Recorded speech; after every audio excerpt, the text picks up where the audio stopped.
오늘은 요한복음서 9장 4절 요하에 있는 말씀을 통하여 때가 아직 낮음에 라고 하는 주제를 가지고 은혜를 나눠보고자 합니다. 농사를 짓는 사람이 가장 중요한 안목이 있죠. 그 안목은 시기를 읽어내는 겁니다. 씨를 뿌릴 때인지 거둘 때인지 그것을 각부할 때인지 때를 읽어내는 안목, 그리고 어떤 씨앗을 심을 것인지에 대한 씨앗에 대한 구별법이 있을 것입니다. 그렇게 될 때 그 농부는 가장 본인이 원하는 것보다 더 값진 가을의 결실을 거두게 될 것입니다. 네, 우리의 신앙도 이와 같은데요. 우리는 하나님 안에서 그 때를 읽어낼 줄 알아야 합니다. 어떠한 때인지. 지금 하나님께서 내게 주어진 이 시간이 과연 어떠한 때인지를 읽어낼 줄 알아야 합니다. 전도서 3장 1절에는 범사의 기한이 있고 천하만사가 다 때가 있다라고 전도서의 기자는 그렇게 이야기를 했습니다. 날 때가 있고 죽을 때가 있고요. 심을 때가 있으면 그것을 뽑을 때가 있다라고 이야기했죠. 모든 것에는 그 때가 있음을 이야기합니다. 그러면서 전도서의 저자였던 솔로몬은 그렇게 말합니다. 하나님이 모든 것을 지으시되 때를 따라 아름답게 하셨고 또 사람들에게는 영원을 사모하는 마음을 주셨느니라. 그러나 하나님이 하시는 일의 시종을 사람으로 측량할 수 없게 하셨다라고 전도서 3장 11절에 솔로몬은 이야기했습니다. 이처럼 모든 것에는 때와 그 기한이 있습니다. 그래서 오늘 우리는 하나님의 안목에서 지금 내게 하나님께서 내게 주신 때가 어떤 때인지, 지금 내가 자중하고 엎드려서 그 뜻을 살필 때인지, 아니면 나아가서 씨앗을 뿌리고 그것을 거둘 때인지, 우리는 하나님 안에서 그 때를 읽어낼 줄 알아야 합니다. 그것이 신앙이죠. 그것이 하나님을 인정하는 겸손의 태도일 것입니다. 또 두 번째로는 우리가 하나님의 때를 읽어냈다면 주어진 그 사물을 하나님 안목에서 바라보는 것입니다. 저런 일들은 왜 주어지는 것이고 저것은 어떤 시각으로 바라봐야 되는 것인지, 그럴 때 우리는 하나님의 때를 읽어내고 하나님 안목에서 우리에게 주어지는 것들을 읽어낼 때 우리의 삶은 선지자적인 하나님의 영광을 드러내는 복된 발걸음이 되고도 부족함이 없을 줄 믿습니다. 네, 오늘 이 본문이 있는 말씀, 예수님께서 안식일 날 소경을 고치신 사건이죠. 요한복음에 나오는 6번째 표적이기도 합니다. 예수님은 신적 능력으로 선천적 소경을 치유하셨습니다.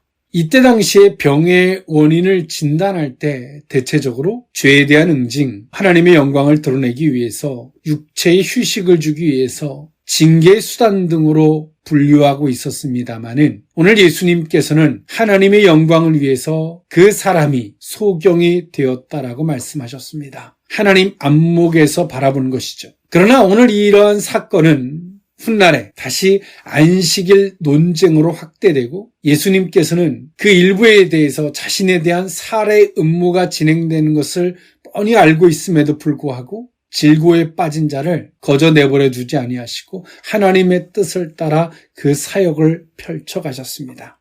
오늘 이 사건을 통하여 우리는 하나님이 어떠한 뜻이 있는지 하나님의 때를 읽어내는 예수님의 안목을 엿볼 수 있습니다. 오늘 이 본문에 있는 말씀을 통하여 예수님의 관점에서 하나님의 때와 하나님의 안목을 읽어내는 그 시각으로 은혜를 나눠보고자 하는데요. 때가 아직 낮음의 첫 번째 의미는 하나님이 하시는 일을 나타내고자 하심입니다. 요한복음서 9장 3절에 있는 말씀인데요. 예수께서 대답하시되 이 사람이나 그 부모의 죄로 인한 것이 아니라 그에게서 하나님이 하시는 일을 나타내고자 하심이라. 아멘. 예수님께서 길을 가실 때에 날 때부터 소경이었던 맹인을 만나죠. 제자들이 예수님에게 그 맹인을 들어서 묻습니다. 라삐여, 이 사람이 맹인이 된 것이 누구의 죄로부터입니까? 라고 예수님께 질문을 던집니다. 그리고 그 부모의 죄 때문입니까? 라고 묻죠. 왜냐하면 나면서부터 선천성 맹인이었기 때문에 그렇습니다. 오늘 예수님께서 제자들의 이런 질문을 받고 예수님은 제자들이 생각할 수 없었던 뜻밖의 말씀을 하신 겁니다. 그는 자신의 죄도 부모의 죄도 아닌 하나님이 하시는 일을 나타내고자 하심이라라고 제자들에게 말씀하셨습니다. 제자들이 이 이야기를 듣고 사뭇 놀랐을 것입니다. 왜냐하면 유대인들은 질병을 조상의 죄나 자신의 죄의 결과로 여겼습니다. 출애굽기서 34장 7절을 근거로 말이죠. 근데 예수님께서 이렇게 뜻밖의 말씀을 하신 것입니다. 예수님을 통해서 하나님의 영광을 드러낼 수 있었던 것은 오늘 예수님이 가지셨던 하나님의 안목으로 그 모든 것들을 바라보시고 해석하시고자 하시는 사고가 있으셨기 때문에 그렇습니다. 그 안목이 있으셨기 때문에 그렇습니다. 우리는 우리에게 주어지는 것들을 우리의 임의적 사고로 바라봐서는 안 됩니다. 예를 들어서 우리가 하나님의 지식을 쌓죠. 또 경험을 통해서 학습되기도 합니다. 좋습니다. 우리는 그 학습되어진 안목들을 통해서 하나님이 하시는 일을 진단하여 바라볼 수는 있죠. 그런데 우리에게 학습되어진, 취합되어진 그 지식들을 우리가 선택하고 그 선택의 안목으로 바라보는 것은 또 사람일 뿐입니다. 우리가 하나님을 경험하여 또 우리가 배워서 그런 학습된 것으로 우리가 어떤 것들을 진단하여 바라보고자 하지만 최종적 판단은 성령의 조명해 주심을 바라야 합니다. 그것이 겸손이죠. 그렇게 하나님의 지식들을 취합하여 사람이 선택한 안목으로 바라보고자 하면 이런 결과들을 초래하게 됩니다. 이런 안목으로 바라봐서 되지 않으면 또 저런 안목으로 바라보고 이것저것 다 해보다가 우리는 어떤 결과를 선택하냐면 나는 안 되는가 보다. 또 다른 방법이 있는가 보다. 이런 식으로 결론을 내리고 어느 정도의 자포자기를 합니다. 그러면서 우리는 그것을 하나님의 주권이라는 것을 핑계 삼아 어떻게 하나님이 하시겠지 이런 식으로 모든 것들을 취합해버리고 넘어갑니다. 굉장히 무책임하고 어리석은 또 인간의 오만한 태도에 지나지 않습니다. 우리가 지금까지 하나님을 경험한, 체험한, 또 지식으로 습득한 그런 안목들로 바라보지만 최종적 선택은 성령의 조명을 받고자 하는 것입니다. 오늘 예수님은 이때 당시에 유대교적인 안목을 갖고 있었던 제자들이 가지고 있는 사고를 뛰어넘는 그들의 사고에서 엿볼 수 없는 안목을 제시하신 것입니다. 하나님이 하시는 일을 나타내고자 하십니다. 제자들은 오늘 예수님의 이 말씀 앞에서 새롭게 볼 수 있는 하나의 사고를 얻은 것이죠. 그러나 오늘 이 제자들은 하나님의 말씀을 흉내내는 것이 아니라 오늘 이들은 사도행전에 보면 성령에 힘입어서 오늘 예수님에게 들었던 이 말씀을 앞세워갈 뿐이지 제자들이 훗날에 오늘 이렇게 들었던 이 사고를 가지고 자신들이 멋대로 판단하고 선택하고 그렇게 취합한 것으로 나아가지 않았습니다. 제자들은 오늘 예수님에게 들었던 이 사고를 가지고 바라보고자 하지만 최종적 판단은 성령의 안목에 두었죠.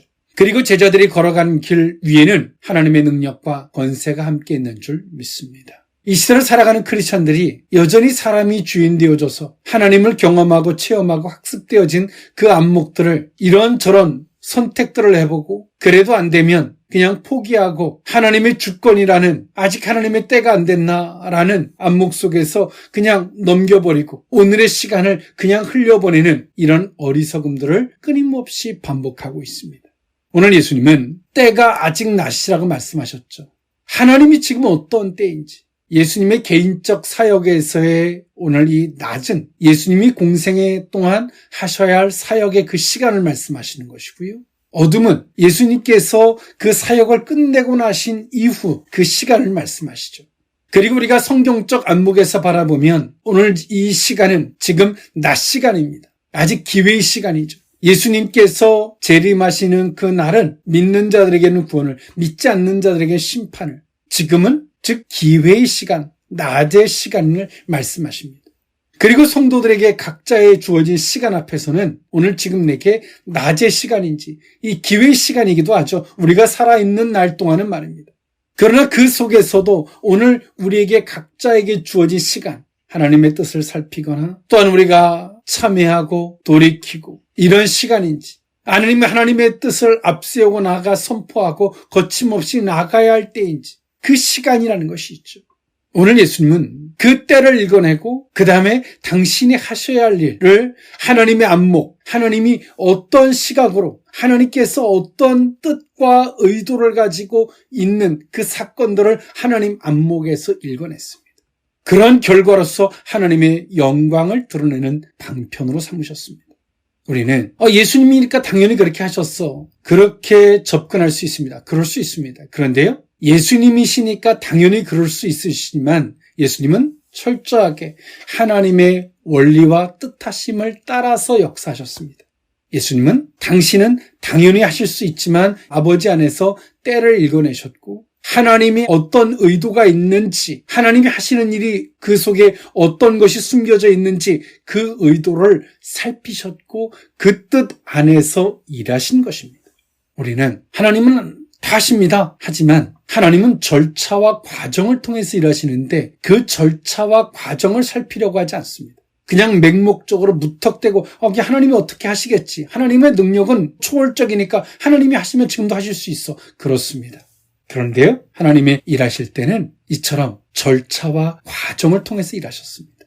예수님께서도 이 소경을 고치실 때 그 때를 읽어내셨고 하나님 안목에서 바라보셨고 그리고 그 안목이라는 질서 안에서 질서를 벗어나지 않는 범주에서 예수님은 일하셨습니다. 그러나 세상의 일에서는 어땠을까요? 세상의 일에서는 예수님은 그 선을 넘어서셨습니다. 이때 당시에 유대인들이 가지고 있었던 안식일, 예수님은 안식일을 범하셨고요. 유대인들이 가지고 있었던 사고방식들, 자신의 죄냐 부모의 죄냐 그 안목을 뛰어넘으셨고요. 예수님은 살해 음모가 당신에게 좁혀오고 있는 걸 아시면서도 그 사역을 거침없이 행하셨습니다. 예수님은 두길보기를 하지 않으셨습니다. 예수님은 이 세상의 안목이 아닌 하나님의 안목에 철저한 시선을 고정하셨고 예수님은 그렇게 일하셨죠. 어떻습니까? 우리는 1년 365일이라는 시간 동안에 이 세상의 절차와 과정 속에서 겪어야 할 일들도 있죠.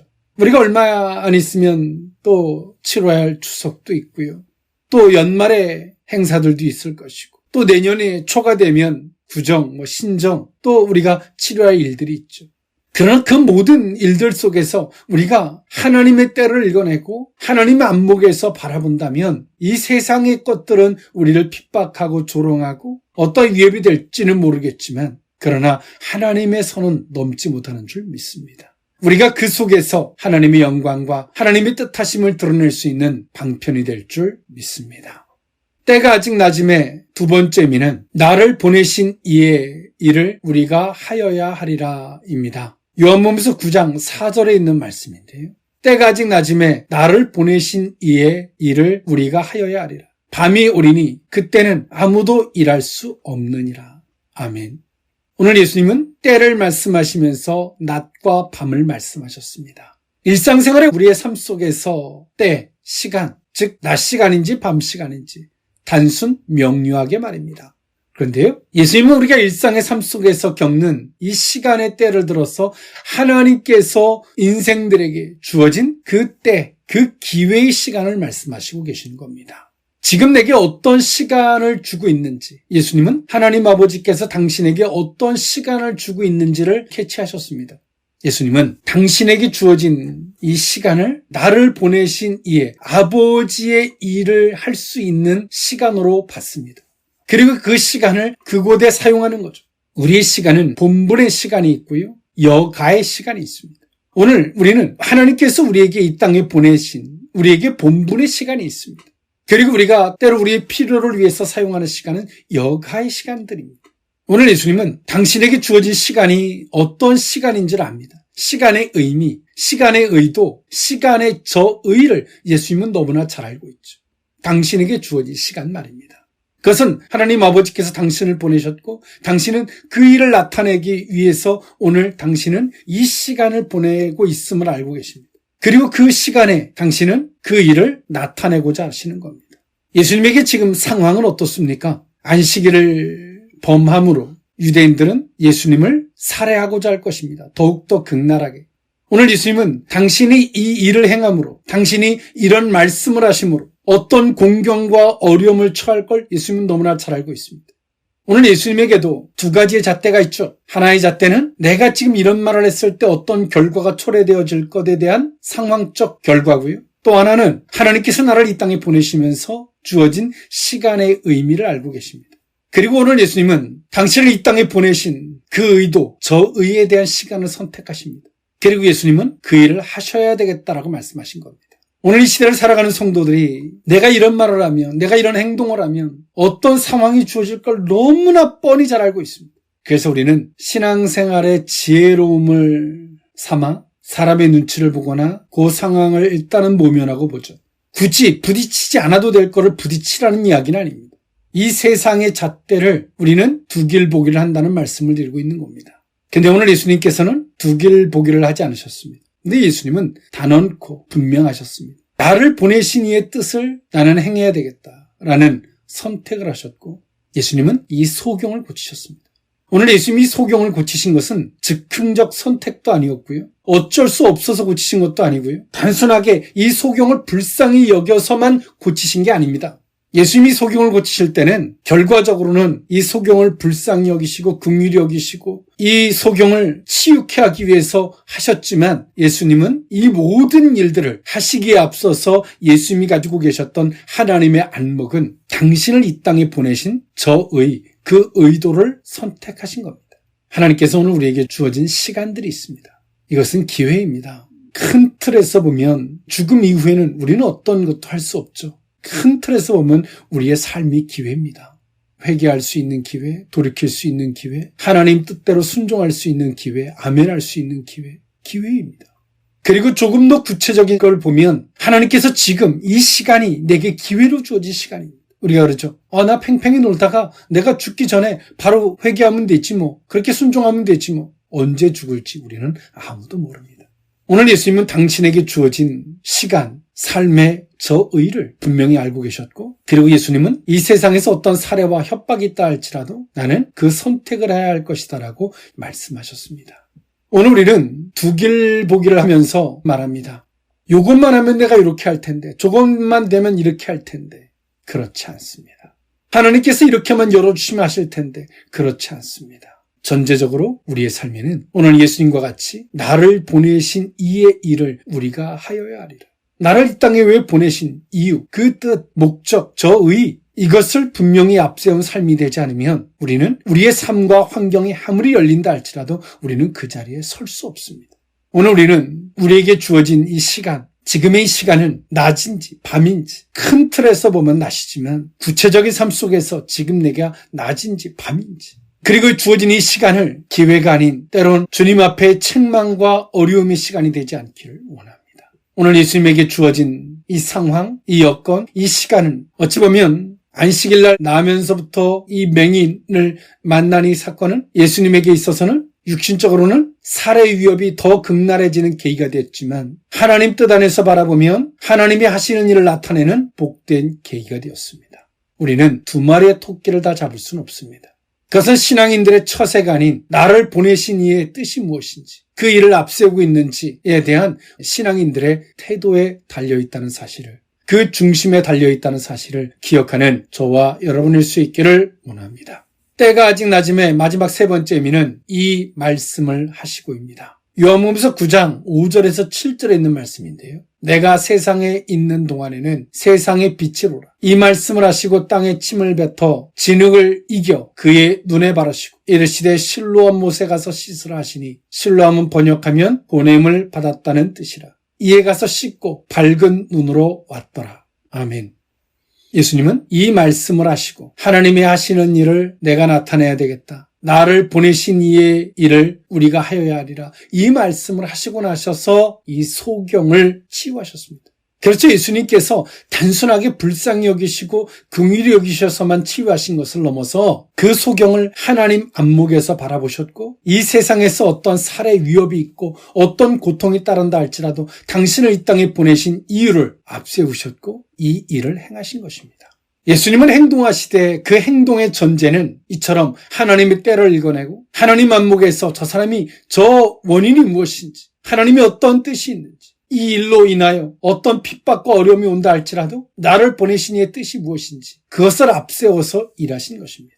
즉 예수님은 무턱대고 일하신 것이 아니라는 얘기입니다. 행동하는 신앙은 눈 질끈 갖고 한번 해볼까가 아닙니다. 지금 내게 주어진 이 시간이 어떤 시간인지, 하나님 주어진 지금 이 사건과 이 여건을 하나님 안목에서 내가 바라보고자 합니다. 하나님 어떤 뜻이 있습니까? 하나님 안목에서 읽어내는 거예요. 하나님 안목에서 읽어내면 그는 선지자가 되고 하나님의 능력과 영광을 나타내는 자가 됩니다. 이 사건은, 이 문제는, 이 사람은 이렇게 바라봐야 되는 것이구나. 하나님 안목에서 보는 것이죠. 그렇게 하고 어떤 행동을 하게 되면 나의 의로움이나 나의 열정이나 그래 한번 까짓거 해볼까 무턱대고 하는 의무나 조건이나 이런 것들로 행하지 않게 됩니다. 예수님은 이 말씀을 하시고 소경에게 행하신 겁니다. 예수님이 무턱대고 그냥 하신 게 아니죠. 이처럼 예수님의 사역에는 전제적으로 하나님 안에서 당신이 갖고 있었던 신앙의 안목, 신앙의 사고가 있으셨습니다. 아버지를 바라보는 안목, 아버지를 의식하는 사고가 있으셨죠. 그리고 거기서부터 나오는 행동은 하나님의 영광을 드러내셨고 그런 사고, 그런 의식 속에서, 그런 안목 속에서 예수님이 행하실 때 아버지께서 친히 역사해 주셨습니다. 예수님은 당신이 갖고 있었던 신적 권위를 홀로 당신의 방식대로 행하신 것이 아니라 항상 아버지의 안목 안에서 행하신 것입니다. 이게 신앙입니다. 이게 질서입니다. 오늘 이 소경을 치유하실 때도 예수님은 말씀으로만 치유하신 것이 아니라 눈에다가 진흙을 바르시고 실로암 못에 가서 씻게 하는 방식을 통해서 이 소경을 치유하시죠. 예수님이 이 소경이 알 듯 모를 듯 가지 않을 수도 있게 하셨습니다. 그 이유가 뭐냐면 이 진흙, 침은 이때 당시에 질병을 치료할 수 있는 효능이 있다라고 봤습니다. 예수님께서 이 소경이 쉽게 이해할 수 있는 안목에서 진흙과 침을 사용하셨어요. 여기도 비밀이 또 숨겨져 있습니다. 이 소경이, 이분이 우리가 갖고 있는 일상의 그 사고, 일상의 그 방식을 통해 나를 사용하셨네? 이 소경은 모든 걸 다 해본 사람입니다. 예수님을 신적 권위로 바라보지 않겠죠. 침을 뱉으시고 눈에 진흙을 바르신 이걸 기준으로 예수님을 바라보면 오늘 이 소경은 예수님을 신적 권위로 바라보지 않을 것입니다. 근데 오늘 예수님의 소경을 2번 시험하신 겁니다. 이 세상의 방식으로 땅에다 침을 뱉으시고 진흙을 이겨 눈에 바르신 사건이나 두 번째 사건, 실로암 못에 가서 씻으라고 하는 예수님은 이 소경을 2번 시험하셨어요. 그리고 이 맹인은 이 2번의 시험을 다 통과했습니다. 어떻게 해요?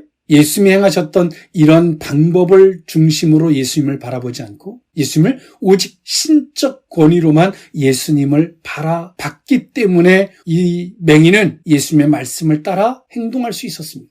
이 맹인이 인간적 시각과 같이 곁들여서 예수님을 바라봤다면 이 소경은 실로암 못에 가서 예수님의 말씀대로 눈을 씻지 않았을 것입니다. 인간적인 사고가 오늘 이 소경에게 있었다면 예수님의 말씀을 받들어 순종할 수 없었을 것입니다. 침을 사용하셨고 진흙을 사용하셨고 일상의 삶 속에서 쉽게 접할 수 있는 것이었거든요. 실로암 못에 가 씻으라고 하는 실로암 못 또한도 그렇게 신령하지는 않았거든요. 오늘 이 맹인이 하나라도 인간적인 사고를 곁들여서 예수님이 하신 일을 바라봤다면 그 말씀에 아멘할 수 없었을 겁니다. 후반부에 가면 보입니다. 이 맹인이 예수님을 철저하게 신적 권위로 바라보고 있음을 말이죠. 오늘 예수님도 맹인을 치유하실 때에 예수님이 가지셨던 신적 권위를 나타내심에 있어서 예수님이 가지셨던 이런 신앙의 안목들, 아버지를 바라보는 이런 안목들, 그런 모든 과정들의 결과가 하나님의 영광을 나타내는 계기로 삼으셨고요. 이 소경은 예수님이 비록 바닥에다가 침을 뱉으셔서 진흙으로 내 눈에 바르고 실로암 못에 가 씻게 하시 이런 방법을 사용하셨지만 예수님을 철저하게 신적 권위로 바라봤기 때문에 이 소경 또한도 예수님의 말씀을 받들어 순종할 수 있었고 그 순종의 결과는 하나님의 영광이 맹인의 눈을 밝히 뜰 수 있는 계기가 되었다는 사실입니다. 우리의 신앙이 얼마나 맹목적입니까? 어떻게 그냥 기도하면 뚝딱 되겠지. 때가 되면 어떻게 뚝딱 되겠지. 하나님 이처럼 절차와 과정이 그 가운데 숨겨져 있고 신앙 고백이 그 가운데 숨겨져 있음을 우리는 이 말씀을 통해 엿볼 수 있습니다. 맹인이 예수님이 하시는 일을 조금 더 인간적인 시각으로 바라봤다면 순종할 수 없었던 것처럼 무슨 실로암에 가서 씻어 가서 뭔 영광이 있겠다. 예수님이 하셨던 오늘 이 맹인에게 행했던 이런 과정을 중시하고 바라봤다면 맹인은 못하죠. 예수님을 철저하게 신적 권위로 바라봤기 때문에 내게 어떻게 행하실지라도 말이에요. 예수님 또한도 어떤 과정이 결과로 주어진다 할지라도 하나님의 때를 읽어내고 내가 그 일을 해야 되겠다 라고 말씀하시며 행하셨던 것을 오늘 우리는 기억할 수 있어야 합니다. 오늘 우리에게 주어진 이 시간, 이때 큰 틀에서 보면 기회이고 또 작은 구체적인 시간의 때를 살피면 지금 내가 어떤 시간을 주고 있는지 하나님께서 살필 수 있는 저와 여러분일 수 있기를 원합니다. 두길보기가 아닌 맹목적으로 하나님께서 어떻게 하시겠지가 아닌 근거 있는 신앙, 과정 있는 신앙이 저와 여러분의 신앙의 안목일 수 있기를 원합니다. 하나님 안에서 때를 거내고 하나님의 안목에서 읽어낼 수 있는 내가 취업되어진 경험이 아닌 성령 안에서 조명받을 수 있는 저와 여러분일 수 있기를 원합니다. 기도합니다. 사랑의 하나님, 때가 아직 낮음에 하나님이 하시는 일을 나타내시고 나를 보내신 일을 하여야 하리라 라고 말씀하셨던 주의 음성을 듣습니다.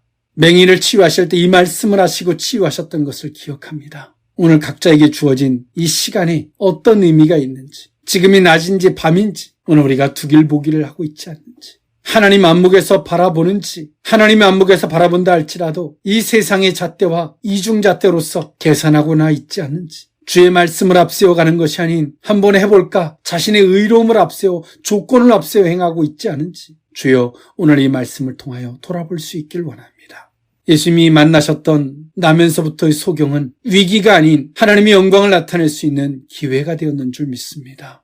하나님, 세상의 잣대로 바라보면 위기지만 하나님 안목에서 바라보면 언제나 기회가 되는 줄 믿습니다. 우리 속에 이중잣대의 사고를 버리게 하여 주시옵소서. 소경처럼 인간적인 생각이 조금이라도 들어가면 우리는 주의 말씀에 순종할 수 없는 줄 압니다. 오직 신적 권위로만 주님을 바라볼 때만이 그 영광을 나타낼 수 있는 통로가 되는 줄 믿습니다. 오늘의 이 말씀을 통하여 우리에게 주어진 이 모든 시간들을 기회로 삼게 하여 하나님의 영광을 나타낼 수 있는 시간으로 삼게 하여 주옵소서. 축복하옵고 예수님의 이름으로 기도하옵나이다. 아멘.